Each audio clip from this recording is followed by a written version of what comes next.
গেল ১২ জন ভারতের আহমেদাবাদে বোয়িং 787 ড্রিমলাইন সিরিজের এয়ার ইন্ডিয়ার একটি ফ্লাইট উড্ডয়নের পরই মেডিকেল কলেজের একটি হোস্টেলের উপর আছড়ে পড়ে। এতে প্রাণ হারান ২৪০ আরোহী সহ অন্তত ২৭০ জন। অলৌকিকভাবে বেঁচে যান একজন যাত্রী। প্রথমবারের মতো এমন ভয়াবহ দুর্ঘটনার শিকার হল বোয়িংয়ের এই মডেলের বিমান। দুর্ঘটনার ১ মাস পর প্রকাশিত প্রাথমিক তদন্ত প্রতিবেদনে ভয়ানক তথ্য বেরিয়ে এসেছে।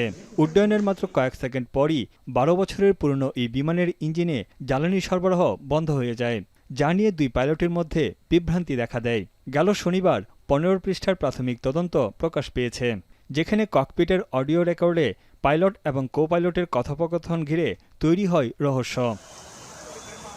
প্রাথমিক প্রতিবেদন প্রকাশের পর ভারত ও আন্তর্জাতিক সংস্থাগুলো নানা প্রতিক্রিয়া ও বিবৃতি জানিয়েছে। বিমানটির ইঞ্জিন কিভাবে শক্তি হারিয়েছিল তা নিয়ে এখনও প্রশ্ন রয়ে গেছে, যদিও প্রাথমিক তদন্তে পাইলটদের দায়ী করা হচ্ছে বলে মনে করেন এই বিশেষজ্ঞ। The AIB report to me is only conclusive to say that the accident happened because both engines lost power.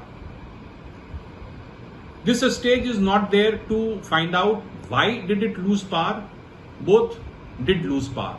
মার্কিন বিমান নির্মাতা প্রতিষ্ঠান বোয়িং জানিয়েছে, তদন্ত কাজে ভারতের বিমান মন্ত্রণালয় এবং এয়ার ইন্ডিয়াকে পূর্ণ সমর্থন দিয়ে যাচ্ছে। বিশেষজ্ঞরা বলছেন, পাইলটের ভুলের চেয়ে যান্ত্রিক ত্রুটির দিকেই মনোযোগ দেওয়া উচিত। জ্বালানি সুইচ কিভাবে বন্ধ হয়েছে তা প্রতিবেদনে স্পষ্ট করা হয়নি।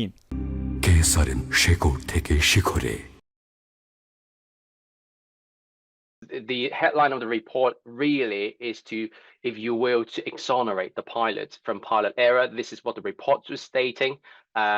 Now, they didn't say that explicitly, but from reading from the findings, it tells me that it wasn't pilot error.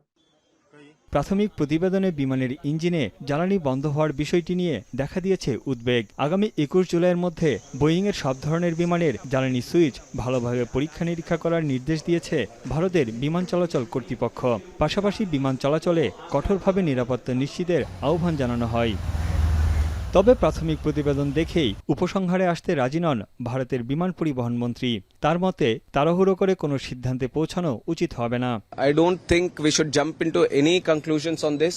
I truly believe we have the most wonderful workforce in terms of pilots and the crew in the whole world. I have to appreciate all the efforts. গেল ১ দশকের মধ্যে বিশ্বের সবচেয়ে মারাত্মক বিমান দুর্ঘটনা ছিল এটি। বিমান বিধ্বস্তের ঘটনায় জড়িতদের কঠোর শাস্তির দাবি জানিয়েছে হতাহতদের পরিবার। हम तो एक ही कहते हैं कि इसकी जो भी जांच हो निष्पक्ष हो और जो भी इसके अंदर दोषी पाया जाए उसको सजा मिलनी चाहिए, बस हम और कुछ नहीं चाहते। जो भी इसके अंदर प्रिकॉशंस लेने हो वो सारे गवर्नमेंट ले, ताकि ऐसा हादसा फिर कभी भी कहीं भी किसी के भी साथ ना हो और कोई भी अपना फैमिली मेंबर्स ना खोए। এদিকে ভারতের এই দুর্ঘটনার পর দক্ষিণ কোরিয়াও বোয়িং বিমানগুলোর জ্বালানি সুইচ পরীক্ষা করার নির্দেশ দিয়েছে বিমান সংস্থাগুলোকে। তানভীর জানি, এখন বিশ্ব।